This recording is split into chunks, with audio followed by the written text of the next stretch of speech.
Disclaimer, I just casted a replay between Moon and Lyn, but it was actually Lawliet. So every time I say Moon, just hear me say Lawliet. Have fun.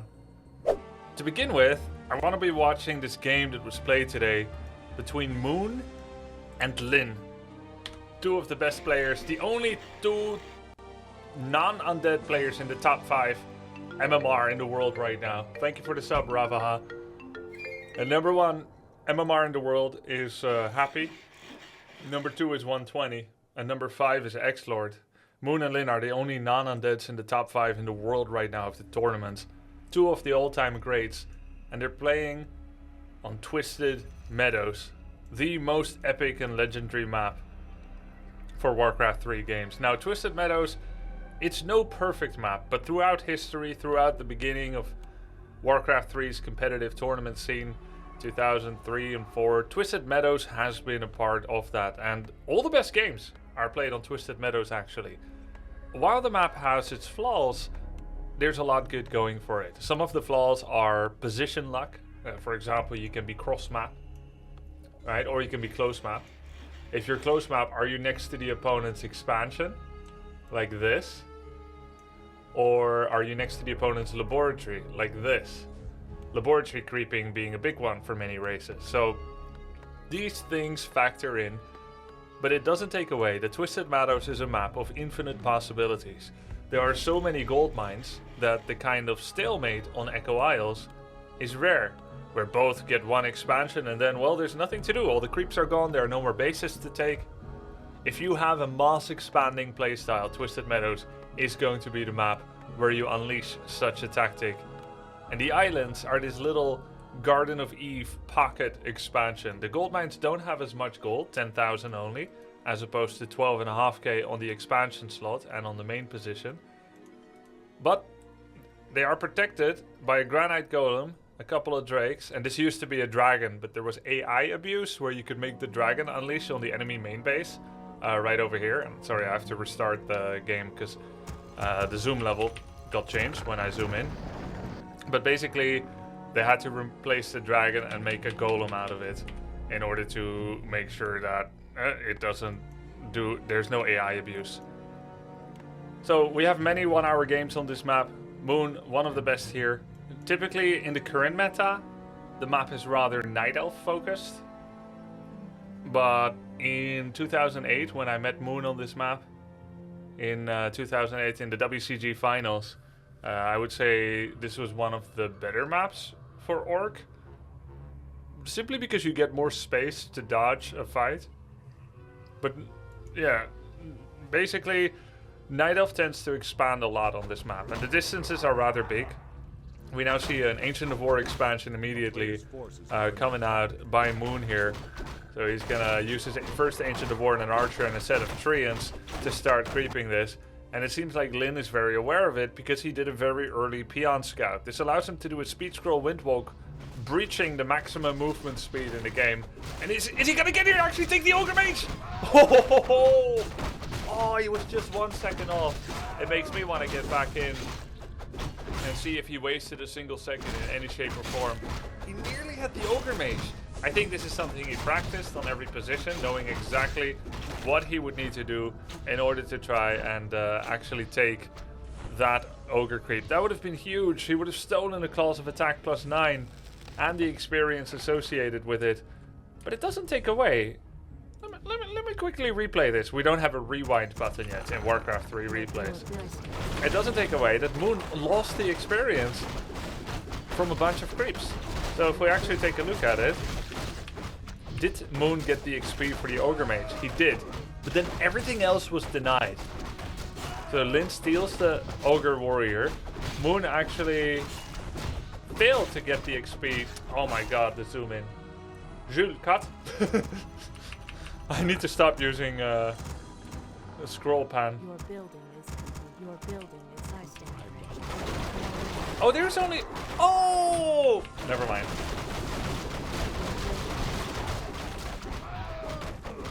So it looks like Twisted Meadows map actually changed a bit. It was made a little bit more balanced. So there used to be 2 Ogre Warriors here, but now there's only 1, making it a little bit easier to expand. And this camp also changed, and this camp also changed. So it's a bit of a rebalancing, which probably makes it a bit better, better suited to the meta of the 2022 and the way everything shakes out. So all being said and done, we only have the Ogre Mage XP for Moon, and Lyn stole one of the Ogre Warriors, and the other two Trappers are not dead yet.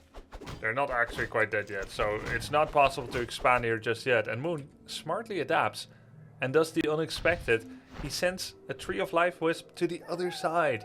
Of course, Lyn is going to be completely geared towards trying to deny the expansion on this location, as it has Ancient of War protection, as the camp is being cleared. Grubby. So it's really interesting to see Moon going for the other location. And it's going to be pretty unexpected. So let's take a look at Lyn's opening.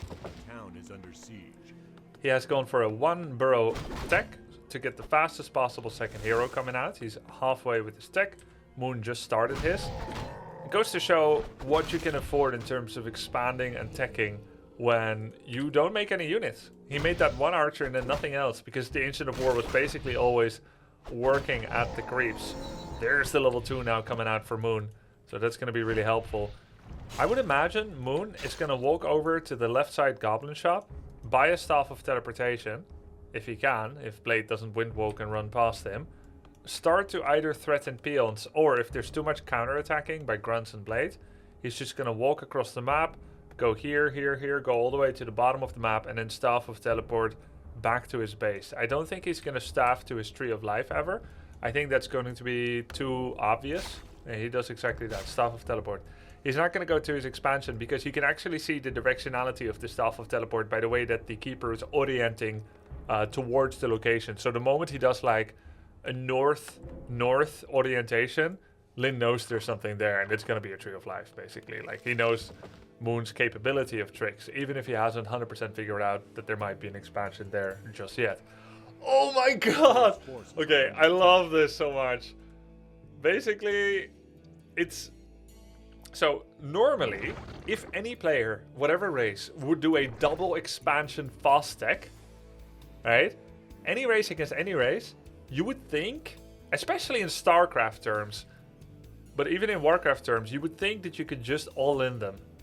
Make a bunch of units, get no levels or get some levels, and just go to their base. So one strategy a lot of noobs do with Orc, they go Grunt, they either make a Lodge or a Bestiary, and then they make a War Mill. They make like 2 units, 2 Raiders or 2 Shamans, and then they bring 4 peons and they start towering with Serpent Wards.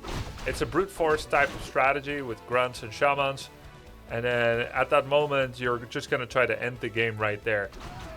Funnily enough, that would 100% work right now. If Lyn had all the facts, he could just get a Shadowhunter, get snakes, make a bunch of units, never stop making Grunts, so the money that is being spent on Raider and Shaman would be Grunt and Shaman, and the War Mill would be backing up the rear. There's enough money in the bank, that would work out. And then just Serpent Ward attack into the main, probably. Or into this base, because he wants to address the... Can confirm, am noob, greetings war. Hey, I've done my own share of brute force rushes. There's 2 things that need to be addressed. One, he's going to be 1 versus 3 bases. Oh my god, he's so greedy! He's going tier 3 as well!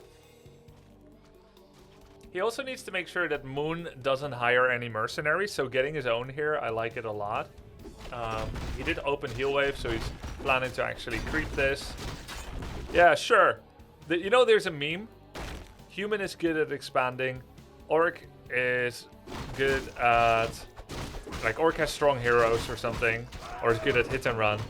Undead is good at defense. And Night Elf can do everything at the same time. Harass, fast tech, double expand. Win the fight, win the eco, and win the tech. It kind of feels like that. I think Ultra Vision is a big part of that, usually. The fear of the strength of Night Elf Harass keeps people from doing aggressive overtures. Which is why, as a noob, it's so attractive to just be aggressive and rush. You figure, hey, Occam's Razor or whatever, I'm just going to do the simplest thing and I'm not going to overthink things. And it'll at least cut through all the bullshit, you know? If the Night Elf is super prepared, like, let's say Sonic style. Sonic would just go like 7 archers, 2 trolls, a priest, and go all in. A shop, 3 heal pots, and that's it. No tech, no Hunter's Hall, no Expo, no tier 3. That's the kind of strat Sonic would do. So if you try to do like the Grunt Shaman all in against Sonic, that's not a good idea. But Moon, he does do a lot of bullshit. And I say that in a complimentary way, because nobody actually does this. He goes double Ancient of Wonders, double Ancient of Wind, tier 3, double expansion. And get mercs. Aren't you forgetting something, Moon? Where's your Hunter's Hall, your Shredder, your Sapper, your Zeppelin, your Bears, Mountain Giants, and Fairy Dragons? And he's getting away with it too! Yeah, this is pretty ridiculous. I don't even know how long this game is gonna last, or whether it should even last this long. That's crazy. That is pretty crazy. Wow. Alright, so what's happening here on Lyn's side? So he's putting up an expansion. He's got his pillage upgrade coming. Shamans are coming out. They have the adept upgrade already. It's raiders and shamans. So this is a pretty low DPS army, raider shaman. But because there's raiders part of the army, it at least has the capabilities of killing buildings. With shaman, he at least has the capability of adding lightning shield and purge to shut down some archer play with the lightning shield, purge to shut down treants and entangle. And Moon has the interesting luxury of being allowed to completely give up 1 tree of life and still have superior income for the time being. Pillage did not yet finish. As usual, orcs finish pillage right after the building is dead. Perfect timing, perfect anti-timing. And you can be critical and say, how can pros even get this kind of thing wrong? But pillage takes a long time to research, firstly. And secondly, you're often not sure if you're actually going to be able to hit buildings at all.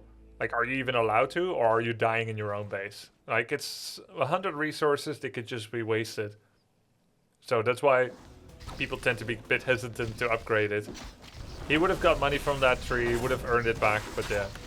And funnily enough, Pillage doesn't work on unfinished buildings, so this isn't getting him any money either. So far Pillage has done nothing yet, but let's look at the fight. Orb of Venom, ×2 from that double shot. He can make it night very much too. But this is a small army. This feels weird for Lyn to see. Like, there's no units here at all almost. Cyclone is only halfway done. We see a big attack coming in here from Lyn. The Keeper is dropping real low. There's a big DPS difference. He's gonna have to TP. Will he go to his main? I think he's gonna TP right here. Right here. Let's see where he's gonna go.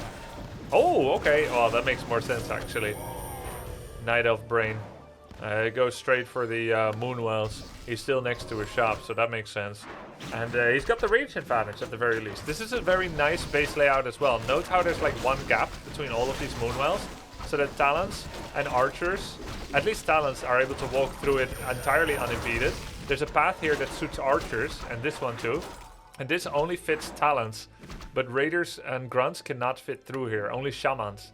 So this is a great place for Talons to come in and out, and this is a place for Archers to hide. So it's a very well thought out of Night Elf base structure. Moon holding on by the skin of his teeth. He still has that expansion, but now we're in a situation where he only has a 11% extra income compared to Lyn, because Lyn is mining with 4 peons instead of 5, so it's 9 peons against 10 wisps. Moon is of course re-expanding in the top spot of the map.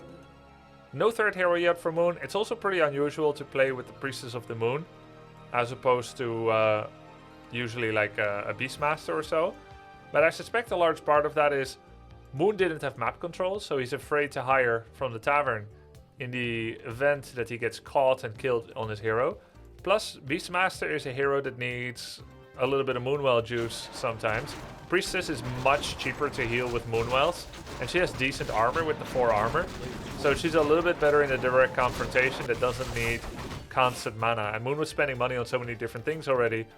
And she's a good Orb of Venom holder, since you just skip the Orb of the Searing Arrows upgrade, so you can go for True Shot and Scout Owl. It's actually Neutron or Napalm from Russia that had this Priestess tactic first, as far as I remember. He did solo Priestess with Archer Talon. It may seem a bit ridiculous, but the DPS is actually insane with Fairy Fire, Orb of Venom, and True Shot. In comes Moon to scramble to the defense and save his Moonwells. He's lost 1, he's up to 60 pop. There's a Hunter's Hole. Wonder what that's going to be. Is he going to add some mountain giants, I would imagine that would be really good. Talents and mountain giants together. Or is it just going to be archer upgrades? I think it should be lore and mountain giants. A couple of skeletons from the Orb of Darkness. At this point, Lyn knows that he's been hoodwinked. He's been had. The wool has been pulled over his eyes. He understands now why Cyclone was so late, why Moon seemed to have so little, but was still able to hold on to whatever losses he suffered, able to buy so many items. It was a triple expo all along. So Lyn knows he has to be aggressive. He's got some pretty nice items. This is a great opportunity for some lightning shields. There we go. Lightning shield on the priestess is very well considered because heroes always spawn in the middle, and talents can actually dispel lightning shield by becoming a crow. So that was a nice bit of good damage. Lyn is going to TP out. He's afraid he's going to be losing all of his shamans, which will become easy focus target.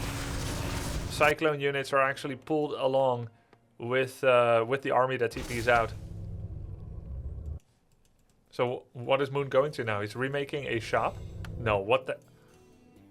Come on! A player's force is 3 under shops? Okay, so he's getting Ultra Vision. 3 shops. What the hell, man? What about, like, Ancient of Lore? No? Any Ancient of Lore producers? And he's no 3rd hero either. Is he afraid that if he gets Tinker or Pit Lord or something, which could be a nice 3rd, Pit Lord for the damage reduction, Tinker for the tanking capabilities with the factory, is he afraid that they're just gonna be like jailbait, constantly getting taken out? I don't know. But he's just sticking with the 2 heroes. Oh, I guess... Well, maybe he feels like he doesn't have money for it. Like he's kind of spending everything he has already.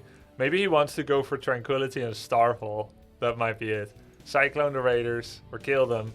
Then go Tranquility, Starfall. The first time Moon actually traverses the half of the map and makes aggressive overtures, does an actual attack. I think Lyn is going to TP right here. Yep, there we go. Let's see some lightning shields, some attacks. This is where you should focus the shamans for sure. He is actually going for the Troll Berserker, which poses the greatest threat to his talents. It does insane damage, like 40 damage, because of the piercing into unarmored buff. Is there any Thorns yet? No. Thorns would actually not be terrible. I don't see a whole lot of tree in production. Oh, there we go. Speak of the devil. Shamans come up, do some purges. Gonna give a bit of experience, 20 per. Gotta be careful with that Keeper of the Grove. The crits are starting to land quite nicely at this time. Archers will be now used to kill the Serpent Wards. Talents cannot attack Serpent Wards as they're magic immune. Some nice tanking by the Priestess. Now we have Scout Owl level 2. Not exactly a big power spike, but we'll take it. Meanwhile, Moon is taking a 4th base on the red spot. His 3rd base is up and running, so we're looking at a 4 versus 2 base situation. That's a lot of army reproduction. I'm expecting Moon's money to spike quite heavily during a fight so intense like this. But he's on point with his macro. He only has 400 gold in the bank. He's been non-stop producing units. Talents are coming out over and over and over. And he kept his heroes alive. Talents are out of mana. We do have Wellspring upgrade as well. Which, honestly, those 2 upgrades, Ultra Vision and Wellspring, that's enough for me from Hunter's Hall. I imagine lore could be a part of the equation at some point. But Wellspring is such a good upgrade. It's totally worth getting a Hunter's Hall just for that if you're this rich anyway. Now, archers don't have any upgrades yet. They did get the marksmanship and the improved bow upgrade, but no improved normal unit attack strength of the moon just yet. I'm surprised I remember the name of that upgrade. So no strength of the moon. Hey, what? No, that's gotta be a mistake. The glaive thrower. That's a mistake for sure. 1 glaive thrower. That's exciting. Yeah, see, he has no intent to make that be part of the fight. Glaive thrower coming out. No mana for Cyclone. He just has 1 Cyclone left. That's it. Could try to use it on the Blade Master. There we go. I think that's got to be a TP out again by Moon. Maybe TP right now before you lose too much. Shadow is level 5 already. That means Serpent Ward's level 3. I would imagine. Yep, Serpent Ward's level 3. That's 70 damage per hit on Talons. This doesn't seem like a great fight for Moon, but he's holding on. He's getting the kills. He's in a pretty good position. He's getting a lot of raiders. And keep in mind, anytime they're trading blows, but Moon doesn't die definitively. That's a good trait for Moon, generally speaking. At least unit-wise, because he's able to reproduce units far better than Lyn.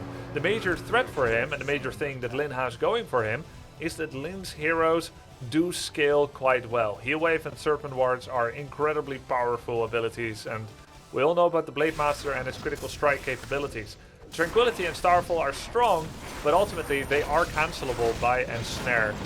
Ensnare can be prevented by casting Anti-Magic Shell first, which is the only ability blocking item you can use. Invul doesn't work, while still keeping your Starfall and Tranquility working. But it can be dispelled by Purge. So if it's like Anti-Magic Shell, Keeper of the Grove, Tranquility, you can do Purge and then Ensnare and it cancels the Tranquility. Tranquility, of course, massive damage. Starfall, massive damage. Sorry, Tranquility, massive healing. Starfall, massive damage. Nice defense here. I think Moon is going to be able to hold this quite well. Yeah, Lyn is losing a lot. Oh, he's losing so much. He has a mixture of Shamans, Walkers, Raiders. That's actually so little DPS. All the DPS is coming from Shadow and Blade, pretty much. Which is why Orc is erased and based on their heroes. The Glaive Thrower attack. And the Raider counter attack. Yeah, this is pure Moon delicacy. Pure Moon special. Mass expanding all over the map. This is what he's known for. And Lyn's army is just not high enough in quality. You would imagine it would be great for him if he could have gone to tier 3. Oh, Keeper of the Grove, he has invul! He has invulnerability! Are we gonna use it or lose it? The snake! Yep. He could have pressed invul, but he didn't. So that's a lot of experience actually for the Blade Master. It's gonna cost a lot of gold to remake it. Blade is kind of going ham now. Did Shadowhunter die, by the way? Where's the Shadowhunter? Did I miss Shadowhunter dying? He must be dead, no? Yeah, there we go. He did die. He did indeed die. Big Invul was on cooldown. Ah, so he did the greedy thing where he had a big one and a small, and he used the small first. So you can save big for later, but instead you die. Yeah, I've done that before. There's a lot going on in those fights. If Lyn could have gone like tier 3, get fortified burrows, that would be great, right? But usually when Orc expands, they lack lumber because they do a 5 peon transition from their lumber into the gold. You could just remake, but then it takes so long to get that expo up and running. And really the transfer method, they call it Maynarding after a player that discovered that in StarCraft like more than 20 years ago. Was a player Maynard. So Maynarding is where you send your part of the workers from your main to a new expo to quickly jumpstart it. Think of it as a small $1 million loan that later you'll pay back. So we have an attack coming in here. That's Blade Master. He doesn't have enough mana yet to do a Blade Storm. If he wind walks or mirror images at all, he won't be able to Blade Storm at all. He's getting very close to it. I think he's going to try to hold on to his mana. He did pick Blade Storm, so he clearly has that intent. Once Blade Storm happens, Moon will probably just TP out. You would love to use Blade Storm in offense rather than defense, because you don't want people to TP out. He's definitely not going to use it now. So, now Lyn has to kill all the bases most ASAPly. Lyn hasn't even cleared any expansions yet, which would be available for him to expand again. Honestly, I don't see a way for him out of the woods. There's just too many bases for Moon. Usually, when I play against Moon in a game like this, it could be Mass Huntresses that keeps him alive, or Talons like here. You're like, oh, I'm holding on, it's so hard, I'm holding on. And then suddenly, 10 Chimera. It's like, oh, okay. I was finally killing his Huntresses. But he has 3 Chimera boosts. Nice. I got showboated. So let's see what Moon is planning for him. Nothing right now. Hunter's Hall didn't upgrade any Archer upgrades yet. It's just producing from 3 buildings. It's funny because if this was a game of StarCraft and you've got 4 bases, producing from 3 unit production facilities would be absolutely suicidal. You would not be able to support an army. But because Warcraft 3 also has item expenditures as part of the equation, somehow Moon has been able to build off of 3 unit production facilities and not get insanely rich where his money is wasted potential. I can't wait to see the Priestess get level 6 and see some Starfall coming out. There's the Blade Storm. Keep in mind, Blade Storm, I think it's one of the most overrated ultimate abilities. It killed 1 unit! Okay, I said this recently in a patch review that when they were making Blade Storm shorter cooldown, I was like, even with shorter cooldown, I don't think it's that great.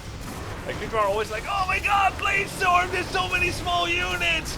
He killed no units with it, or maybe 1. Your magic immune during it, but even just the archers were dropping it pretty low, pretty fast. And the Tranquility helped a lot to out-heal. Still want to see that Starfall. I think we might have enough game remaining to see that coming out. That would be pretty sick. Priestess obviously with full mana. No mana issues at all. He's not using Searing Arrows. Zero. Yeah, Zero is the new name for Searing Arrows. So it's all walkers now. Not because Lyn wanted to go mass walkers, but because everything else died until now. Shamans died easily, Raiders died easily. So you can get this imbalanced army comp just because they're the only ones that survived. There comes Tranquility again, twice in one fight. That's how I like to see it. Snakes need to be retargeted on talents. There is one silver lining here. The Moon main base, of course, ran out. And the Tree of Eternity has to travel quite far in order to get to a new base. Oh, Starfall! We can see Starfall! Let's go! Now, this isn't the ideal location for Starfall. Remember what I said about using big ults in a defensive location? You'd rather use it in offense. This Starfall is Moon's... I want to use this right now, before my opponent leaves. That's what this is. I know the feeling very well. After all, we all love games and big powerful abilities, and he's afraid that if he punches him too hard, he's gonna take him out, and he really just wants to make sure that he gets to use that ability. Lyn actually coming up with the tower here. Lyn, of course, has been working on a low upkeep, 1 base income. That's incredibly tough to keep up. Moon does have double his income right now. Actually, more than double. Right? Lyn is over upkeep, so he's getting 7 gold per second, and Moon is actually staying on 50 food, which means he's getting 20 gold per second. So Moon is getting about 290% of the income that Lyn is getting right now, while also having greater reserves. 2k here and 5k here. This one has 5k, 5.3, and he's getting a new base. So economically, it's all sunshine for Moon. There we go! There we go, the signature move. The Starfall value play and the triple Chimera roast. You love to see it. And there we go, the reinforced hides to kind of protect him from snakes, from physical attacks, from Batrider explosions. It's the Moon special. So what Moon is going to do now, he's going to play a very tentative style where he kind of acts on the verge of an engage. Move in, move out. Right? Like the tides. But he doesn't really commit, and at some point maybe he'll even lose some units and it'll look like he's losing, and Lyn will gain confidence. And then Lyn will launch an assault on this base, even though the gold will have run out. And then what's going to happen is that 6 Chimera fly in, and Lyn will fight for a bit. Because snakes actually do okay. And then it's going to be over. Well, that fight will last like 7 seconds. So here we have the marginal fight, as Moon keeps him busy. Prediction number 1. I haven't seen this before, by the way, but I've played against it before. Here's the marginal fight. NTP's out. The first Chimera are in production. Lyn feels emboldened. He's going to move to an expansion. It's either going to be this one or it's going to be the one in the top left. Because he's trying to fortify a position here so these towers can translate into a Great Hole. Actually an awkward tower position because the optimal Great Hole location is here. So it's still somewhat protected by the tower. Now the Great Hole has to be here, which is a lot more exposed to fire from the dark. So we'll see if Lyn goes to the tower fortification spot, or if this is a 2-prong play, one that shuts down the base, and then his army goes to another part of the map. So he's going to try to secure his own expansion here with this Great Hole. Lyn now doing a little bit of 50 food value play, trying to stay there. And actually, you know, from Lyn's perspective, it's starting to look okay. I have been in this spot where I dangerously started getting hope. I hope he hides the Chimera. He's getting the 1 attack upgrade. Yeah, he's hiding them. He's hiding them. I want to say 6 at the same time. Against me, he used 9 at the same time. That was very disheartening. A long time ago, 2007 or so. Yep, expansion. Then doing a bit of creeping. What did he get? Rune Bracers, the worst. Doesn't actually block talent damage. Only Entangle. I don't think it even works on Orb of Venom or Chimera. Yeah, it doesn't work on Chimera for sure. It shouldn't work on Orb either. It says spell damage. It's only from spells. I think it used to say magic damage. They fixed the tooltip. In come the Chimera. There's a Blade Storm. It's killing a unit. Blade Storm killed a unit. He's trying to get a second unit. Nope, it's healing. It laughs in the face of danger. One unit again with Blade Storm. Amazing ability. I think normal attacks could have done the exact same thing. It's a very expensive invulnerability potion, Blade Storm. I predicted the 7-second fight. I was wrong. It's been at least 11 seconds already. Snakes are doing pretty okay against Chimera. Where are the next Chimera? They're coming in. And the blade dies. I think it was a 15-second fight at least. Nice job by Moon. Typical Moon style. Chimeras go down. Now Lyn is going to see the next 3 Chimera. They're going to fly in on the expansion. The only mining base that Lyn has. That should be lights out. More chimps are in production. We've got Corrosive Breath coming out. Reminds me of a night after some beer in the next morning. And then he rehired his Blade Master from the altar. He's going to do one more fight. Great Hole is getting taken out. No Corrosive Breath just yet. There we go. Another Tranquility.